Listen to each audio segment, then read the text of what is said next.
কেউ যদি ইসলামের বিপক্ষে অবস্থান নেয় তাকে মাটিতে হাঁটার ক্ষমতা হয় না, তখন ওইটা চলে যেতে হয়। কিন্তু কেউ যদি নবী প্রেমিক হয় তো মাটি তার জন্য প্রশস্ত হয়। ঠিক কিনা বলে ভাই?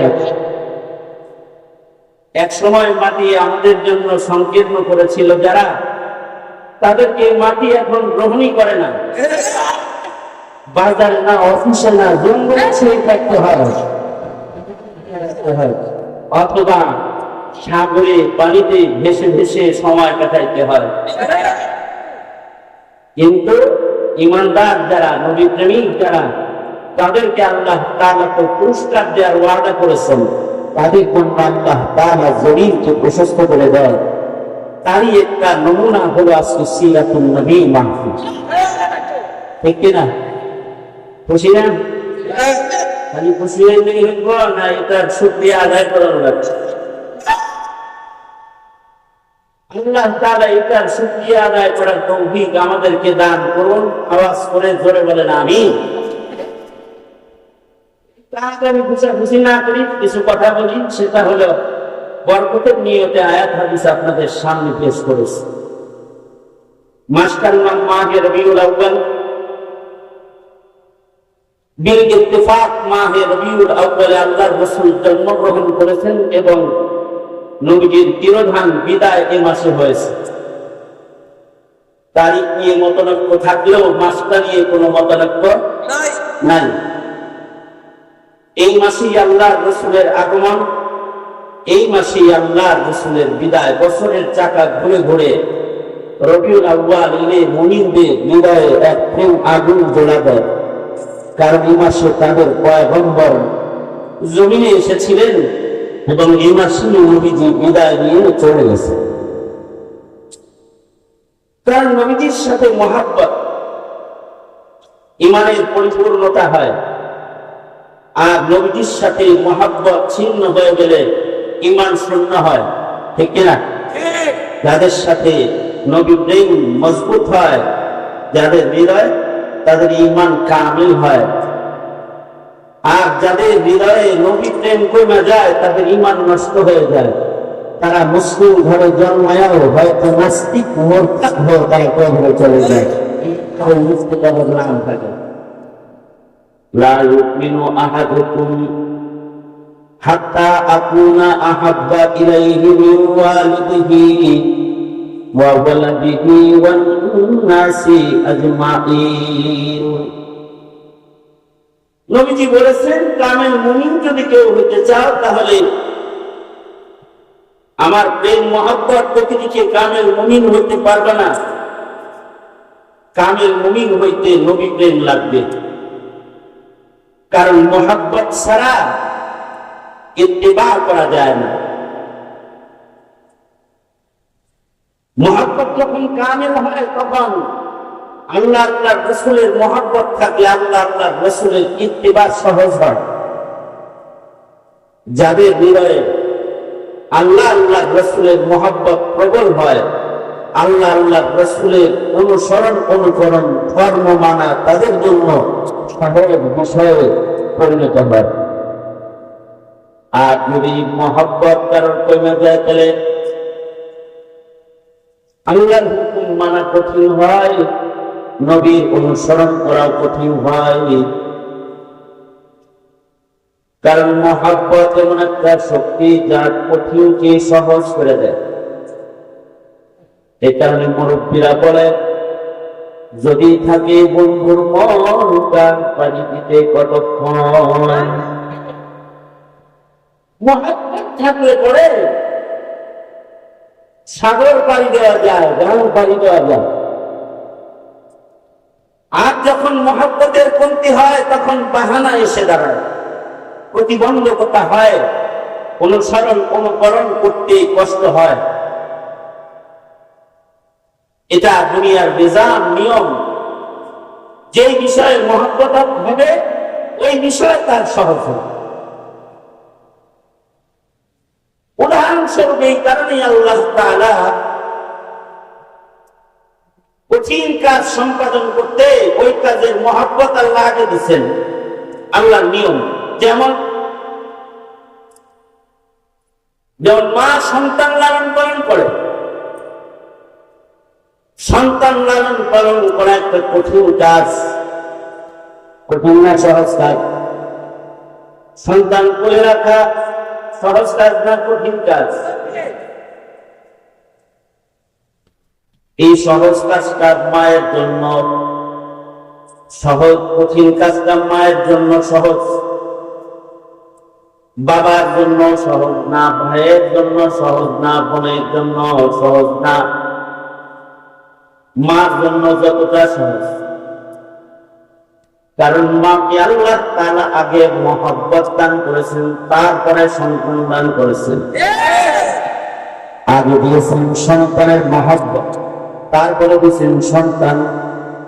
এ কারণে সন্তান না দেখেও মা সন্তানের জন্য পাগল হয়। এখনো সন্তান প্রসব হয় নাই, কিন্তু মা সন্তানের প্রেমে কান্দে। সন্তান এখনো দেখে নাই, তার জন্য সব ত্যাগ কোরবানি দিতে প্রস্তুত হয়। এটা কেন? মহব্বতের কারণে।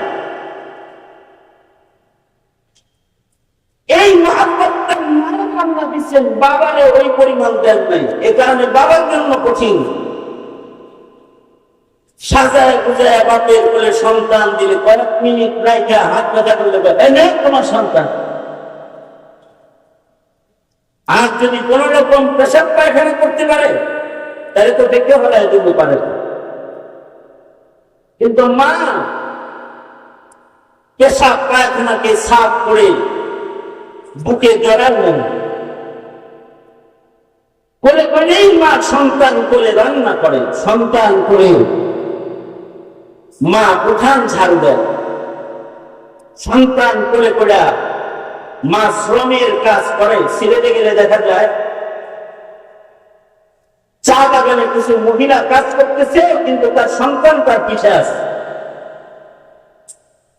বাইদানিদেরকে দেখবেন, ওরা এলাকা এলাকায় ঘুরতেছে ঠিক, কিন্তু তাদের সন্তান পিছে আছে, পেটে পিঠে দহন করে, মাথায় বোঝাও আছে, সন্তানও পিঠে আছে।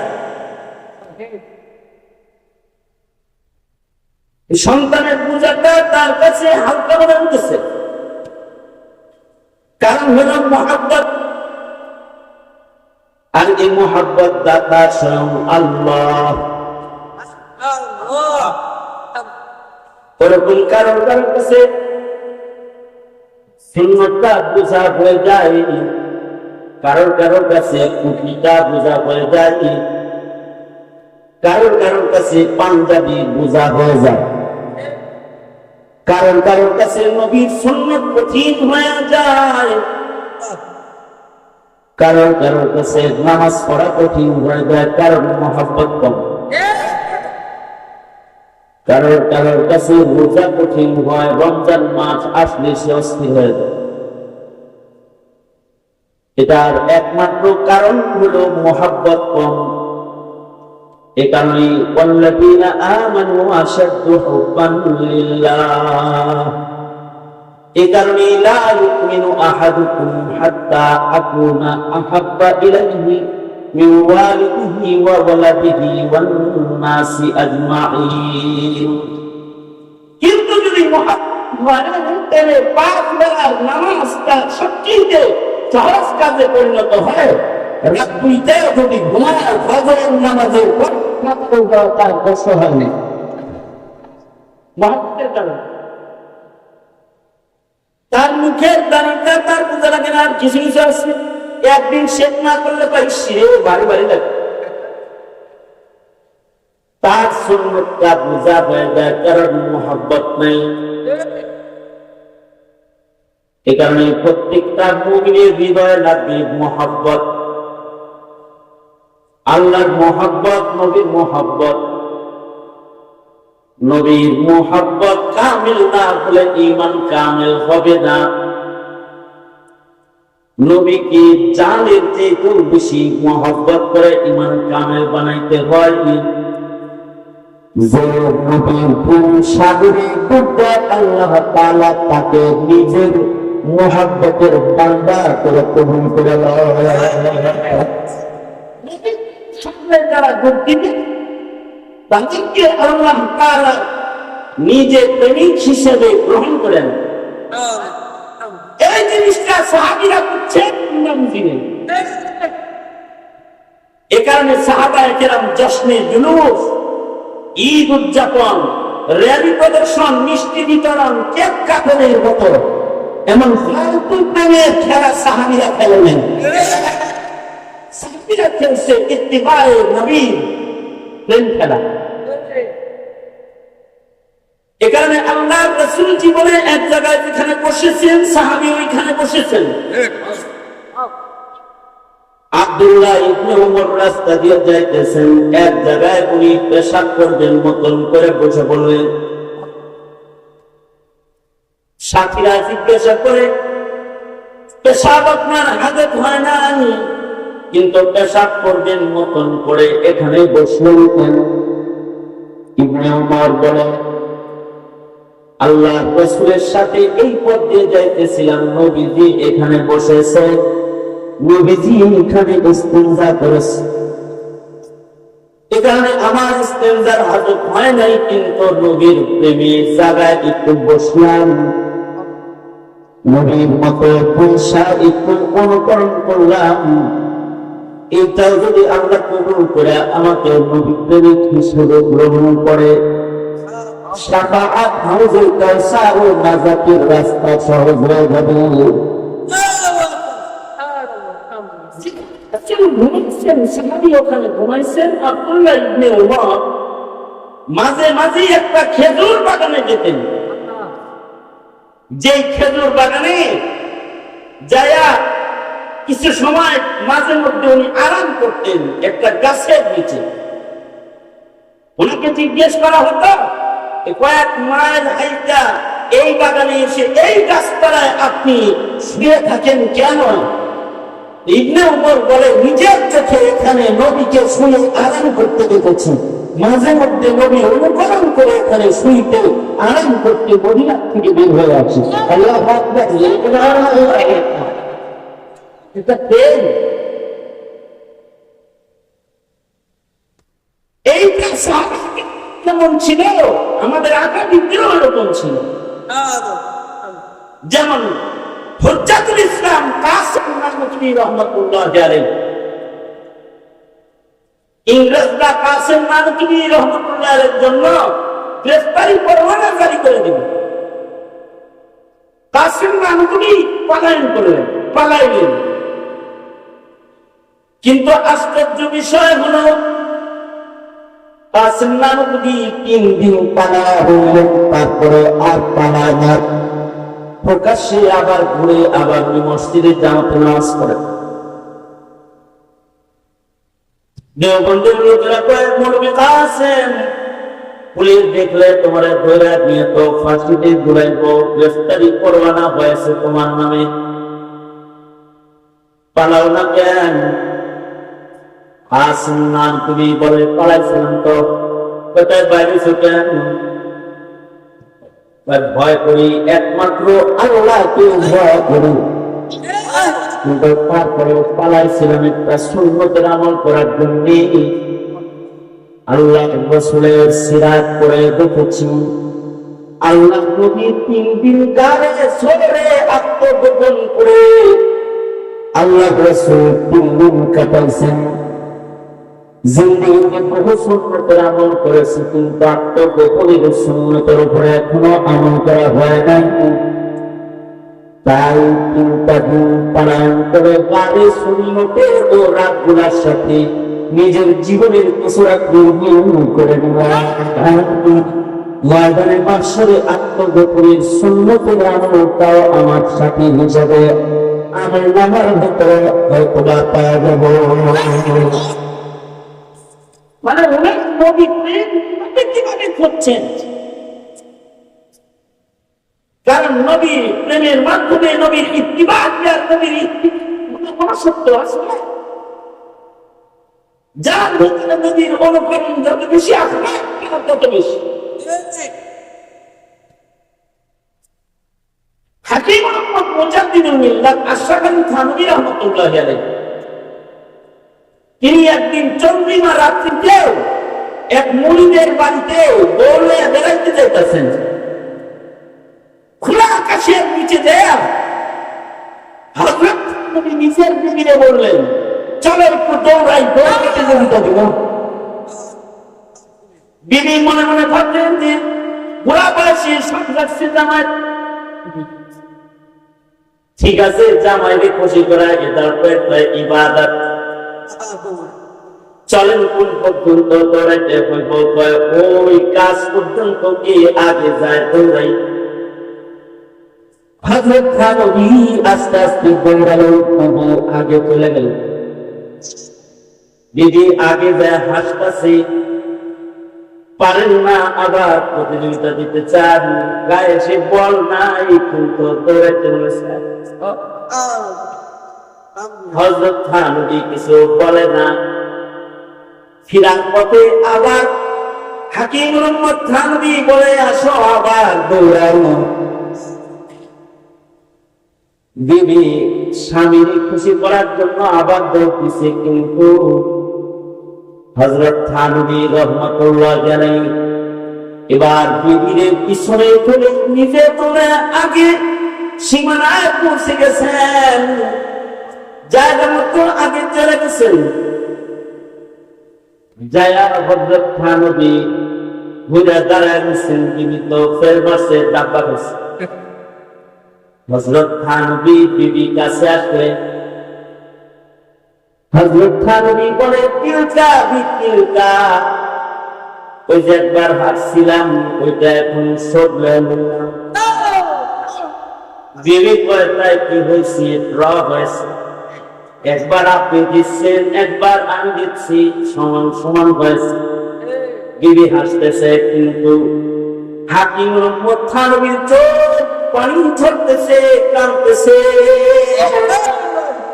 বিবি বলে, স্বামী কাঁদবেন কেন? আমি তো আপনাকে কোনো কষ্ট দিয়েছি। হযরত থানভী বলে, কান্দি হলো বিবি তোমার মেয়েতে দৌড়ে দাও, এই দৌড়টার জন্য মহান আল্লাহ কবুল করে, এর জন্য কান্দি। কারণ জিন্দেগিতে বহু সুন্নাত আমল করেছি, আমার বিবির সাথে রাত্রে দৌড়াইছেন। উম্মুল মুমিনিনের কাছে নবীজি একবার হেরেছেন, একবার জিতেছেন। চাঁদের আলোয় নিজের বিবিকে তিলকা বিতিলকা বলেছেন। চান্স তালাশ করতেছিলেন, কবে তোমার সাথে দৌড়াবো। আর চন্দ্রিমা খোলার রজনীতে আকাশের নিচে দাঁড়ানো তোমাকে কবে তিলকা বিতিলকা বলবো। আজকের রাতটা আমার সেই স্মরণীয় রাত, তোমাকে হারাইলাম আর নবীর নকল করে মুখে তিলকা বিতিলকা বললাম। জিন্দেগির কোন আমল যদি কবুল না হয়, আজকের রাতের রংটাও যদি নবীর সিরাতের ওই রজনীর সাথে খুব মিল পাওয়া যায়, ময়দানে মাহশরে আল্লাহকে বলবো, আমার জিন্দেগির কোনো ভুল নেই, কিন্তু একটা রাত নজর করে দেখো, যে রাতের সাথে তোমার দোস্তের জীবনের একটা রাতের মিল পাওয়া যায়, এই মিলটাকে কবুল করে তোমার নবীর দলের আশিক হিসেবে আমাকে গণ্য করে নাও। হযরত থানভী বলে, বিবি নিজের আজকের রজনীটা নবীর সিরাতের রজনীর সাথে মিলাইবার জন্য তোমার সাথে দৌড়াদৌড়ি করেছি, আর এই তাকে কবুল করানোর জন্য চোখের পানি ফেলতেছে। এইটা হলো তুমি যাও মিষ্টি, আর তুমি করো মিছিল, মিছিল দিয়া মিষ্টি খায়া আমার ঈদ উদযাপন করে তুমি প্রেম প্রকাশ করতে চাও। ঈদ কেমনে করবা তাও ইসলামে আছে, মিষ্টি কেমনে করবা তাও ইসলামে আছে। ইসলামে তো প্রত্যেকটা সুন্নতের তরিকা আছে। সুন্নতটাও যদি সুন্নত তরিকায় করা হয়, তাহলে ছোট সুন্নত গোটা শহীদের সমান হয়। আর যদি ইবাদতটাও সুন্নতের খেলাফ করা হয়, তাহলে কি ইবাদত না ওটা বলতে হয়। উদাহরণস্বরূপ হাঁচি দিয়ে আলহামদুলিল্লাহ বলা, হাঁচি দিয়ে আলহামদুলিল্লাহ বলা, এই আলহামদুলিল্লাহ যদি কেউ শুনে তাহলে তাহলে কি ইয়ারহামুকাল্লাহ বলা শুনবে। ইয়ারহামুকাল্লাহ শুনবে কখন? যখন আলহামদুলিল্লাহ আওয়াজ শুনবে তখন। কেউ হাঁচি দিয়ে আলহামদুলিল্লাহ বলেছে, তার আলহামদুলিল্লাহ আপনি আমি শুনছি, এবার আপনার আমার উপরে একটা শুনবো কি আওয়াজ করে কথা বলুন, কি শুনবো? হাঁচি দিয়ে শুনবো কি? হাঁচি দিয়া আলহামদুলিল্লাহ দুটো হাত তোলেন, আওয়াজ করে বলেন আলহামদুলিল্লাহ। হাঁচি দিয়ে আলহামদুলিল্লাহ ছাড়বেন? ছাড়বেন? হাঁচি দিয়ে শুনবো কি?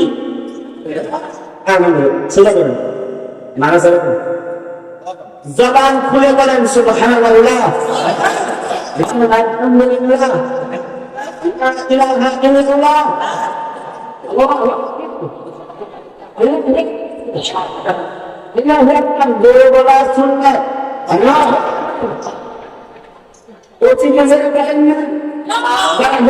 সবাই মিলে একসাথে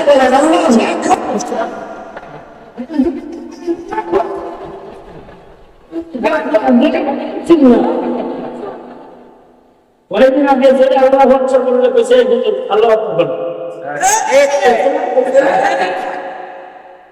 আমাদের মধ্যে মামলার একটা অংশ এটা যে আমরা নাকি আপনাদের জোরে উত্তেজনামূলক কথা বলে আল্লাহ ভরসা করি। এটা মামলার ধারার একটা ধারা, উত্তেজনাকর কথা কয় যাতে জোরে আল্লাহ ভরসা করে। জোরে বলার শুনবো তুমি জানোই না, জয় বাংলা করে বলতে হয়, তুমি মনে করছো করে বলতে হয় না, শীত করে বলতে হয়, তুমি মনে করো রান্না করে বলতে হয় না।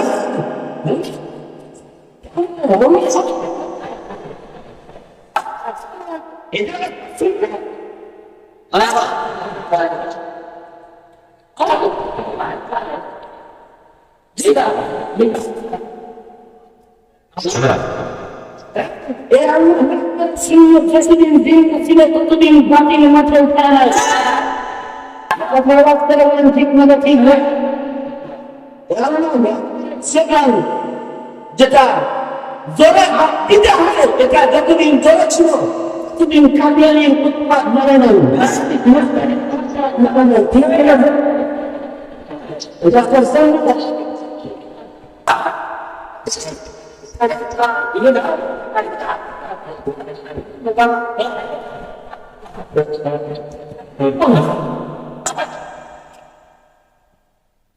এবার আসেন আল্লাহু আকবার যখন জোরে বলতে হয়, হাঁচি দিয়ে আলহামদুলিল্লাহ আসতে বলতে হয় না, জোরেই বলতে হয়। কেন? আর ভাইকে একটা সুন্নতের আমলের সুযোগ দেওয়ার জন্য। একটা সুন্নতের নাম আছে না? আচ্ছা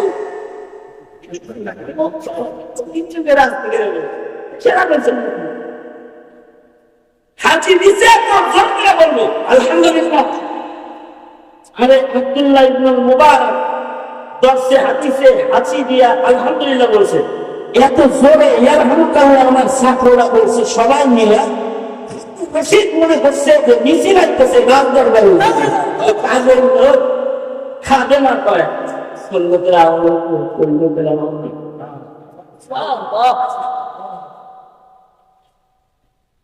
মুমিনরা আল্লাহু আকবার জোরে বললেও যারা ইসলাম কোরআন সুন্নাহর দুশমন যারা, তাদের মনে ভীতির সঞ্চার হয়। ওরা মনে করে যে মিছিল আইতেছে আমাকে মানে অথচ এটা হলো সুন্নতের আমল। এই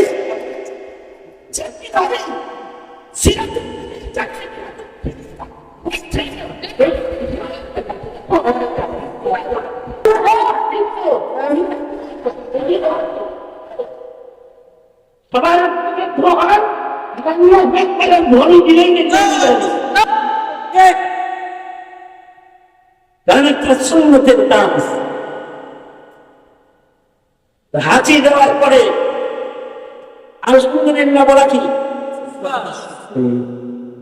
এই সুন্নত এত বড় সুন্নত। ইমামে আবু দাউদ রাহমাতুল্লাহ আলাইহি একদিন হাঁচির জবাবে ইয়ারহামুকাল্লাহ বলেছিলেন 2 টাকা দিয়ে নৌকা ভাড়া করে, এর বদলায় আল্লাহ জান্নাত দিয়েছেন। ইমাম আবু দাউদ রাহমাতুল্লাহ আলাইহি উনি নদীর তীরে দাঁড়ায় আছেন, জেলে একটা নদীর মাঝখানে জাল ফেলছে। এই মুসলিম জেলে মাছ ধরতে যায় হাসি দিছে, হাসি দিয়ে সে বলছে বাতাস আলহামদুলিল্লাহ আওয়াজটা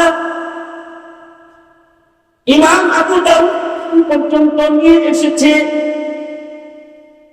কিন্তু ইমাম আবু দাউদ এমন জায়গায় দাঁড়ায় রয়েছে যেখান থেকে ইয়ারহামুকাল্লাহ বললে নদীর মাঝখান পর্যন্ত যাবে না উজান ভাটির বাতাস। এই একটা সুন্নতের আমল করার জন্য ইমাম আবু দাউদ রাহমাতুল্লাহ আলাইহি 2 টাকা দিয়ে নাও ভাড়া করলেন। সুবহানাল্লাহ, আস্তে করে বলেন, আরো জোরে করে বলেন সুবহানাল্লাহ। দুই মাত্র নৌকা ভাড়া করে মাঝখানে যিনি আলহামদুলিল্লাহ বলেছে তার দিকে লক্ষ্য করে বললেন ইয়ারহামুকাল্লাহ। এই যে সুন্নতটার আমল তিনি যত্ন করে করেছেন, রাতের বেলায় স্বপ্ন দেখে সরওয়ারে দো আলম নবী এসে বলতেছে আমার কেউ একটা সুন্নতের আমল তুমি যত্ন করে করেছ, আল্লাহ খুশি হয়েছে, আমার লোকে জান্নাতে থাকবে।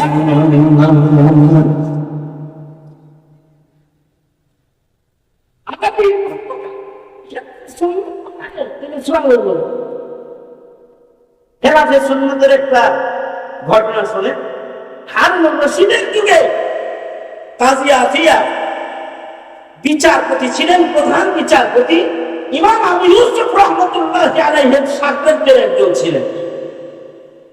ন্যায়পরায়ণ এক বিচারপতির নাম হারুন রশিদের যুগের বিচারপতি। এই বিচারপতি কিন্তু বিচারপতি মানিকের মতো বিচারপতি না,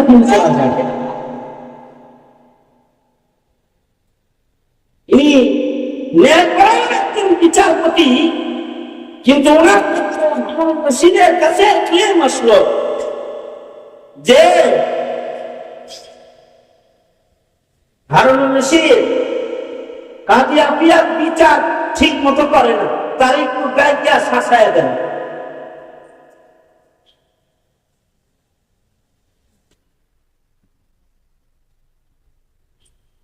আমাদের দেশেও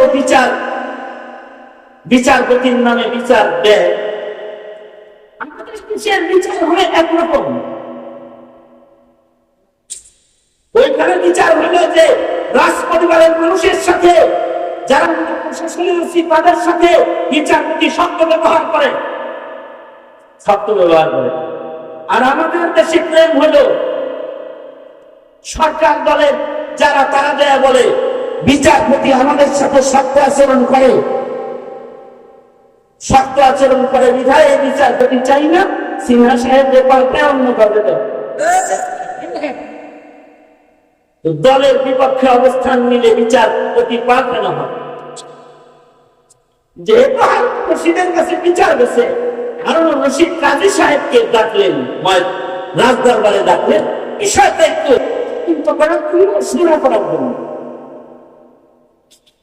কাজী বাদশার দরবারে আসলেন, কিন্তু ঘটনা হলো এই সময়ে বাদশাহ হারুন রশিদের হঠাৎ করে একটা হাঁচি আসলো। হারুন রশিদ একটা হাসি দিল, সেটা হাঁচি দিতে দেরি হয়েছে। রাজ দরবারে যারা ছিল এরা সবাই মিলে হাসির উত্তরে ইয়ারহামুকাল্লাহ বলতে তৈরি করে নেন। দীপক আওয়াজে রাজ দরবারে সবাই বললো ইয়ারহামুকাল্লাহ। কিন্তু হারুন রশিদ খেয়াল করে দেখে যে সবাই তো ইয়ারহামুকাল্লাহ বলছে, কিন্তু আফিয়া ইয়ারহামুকাল্লাহ বলেন।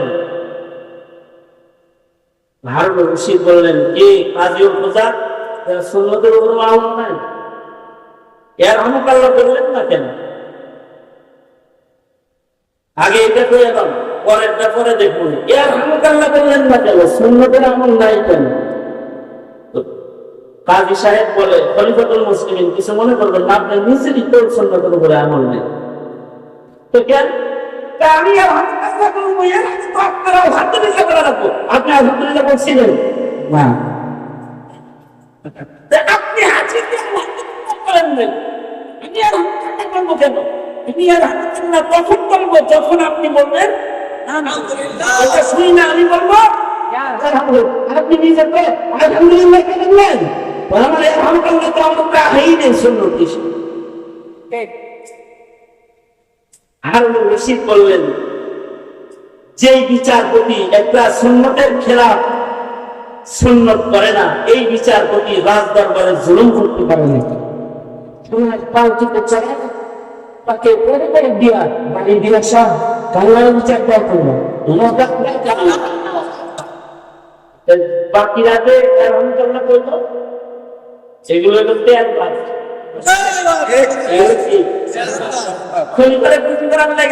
আলহামদুলিল্লাহ সারাই করে। অথচ বিষয় হারুন রশিদ কিন্তু ন্যায়পরায়ণ বাদশাদের একজন। বাদশাহ হারুন রশিদের ইতিহাস পড়লে পাওয়া যায় তিনি ন্যায়পরায়ণ একজন খলিফাতুল মুসলিমিন। তিনি 17 বছরের হাসিনা সরকারের মতো মানুষের রক্তের উপরেও রাজ সিংহাসন দেখাচ্ছেন কোন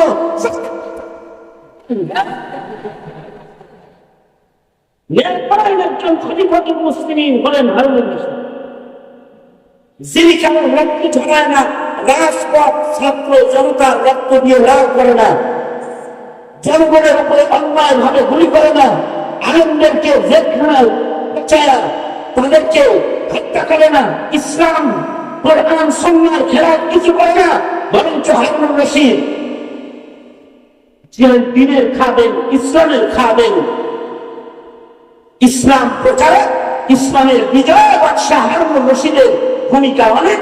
এমনকি বাদশাহ হারুন রশিদের বিবিও ইসলামের একজন খাদেমা ছিলেন, তার ইতিহাসের পাতায় স্বর্ণাক্ষরে লেখা আছে।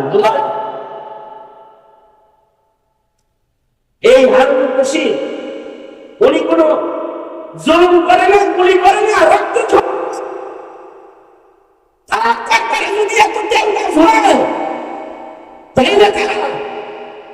গোলাগুলি আর বাহিনী বন্দুক দিয়ে আঘাত করে রাজপথকে রক্ত করেছে, যারা স্বাধীনতাকে লাল করেছে, যারা রাজপথকে লাল করেছে, যারা রক্ষণ করেছে, যারা জিনিসের বিভিন্ন জায়গায় লাশে বিস্ফোরণ করে রাজনীতি যারা করেছে,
দ্বীনের প্রতিটি রকম রক্ষায়, ইসলামের প্রতিটি বিধান রক্ষায়, ত্যাগী মুজাহিদের ভূমিকায় অবতীর্ণ হতে রাজি আছেন।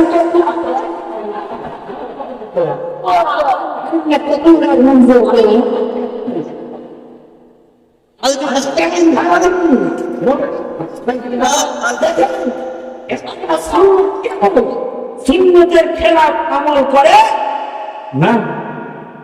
তবে সবাই তেলবাজি করতে পারলেও একজন আলেম দ্বীন তাজিয়া দিয়া তেলবাজি করতে পারে না। এখানে ইসলামের সৈনিক যারা তেলবাজি করছে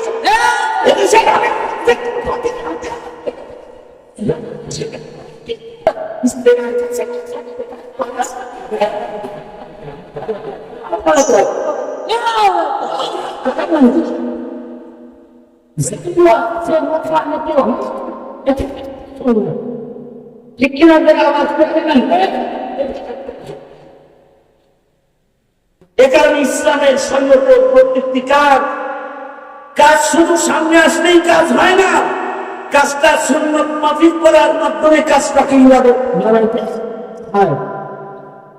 সুতরাং আসছে এখানে ঈদ আর জশ্নে জুলুস দেখেই পাগল হয়ে যাওয়া যাবে না। এটা কি বিদআত না সুন্নাত এটা দেখার প্রয়োজন। হুজুরের বলে আলহামদুলিল্লাহ বলে সুন্নতে বলে একটি সুন্নাত শুধু না, নবীজির যত আখলাক রয়েছে সব আখলাক হবে আমাদের আখলাক। আল্লাহ রাসূল বলেন বলিসকুলি ওয়াতামিমা মাকারিমাল আখলাক। আল্লাহ তাআলা বলেন ইন্নাকা লাআলা খুলুকিন আযীম। ওগো আপনাকে ফলতা আযীম দান করেছি। রাসূল বলেন আমি আখলাক নিয়ে আগমন করেছি। আল্লাহ তাআলা আমাদেরকে নবীর আখলাক বুঝার, নবীর সুন্নাত বুঝার, নবীর সুন্নাত হিফাজত করার তৌফিক দান করুন।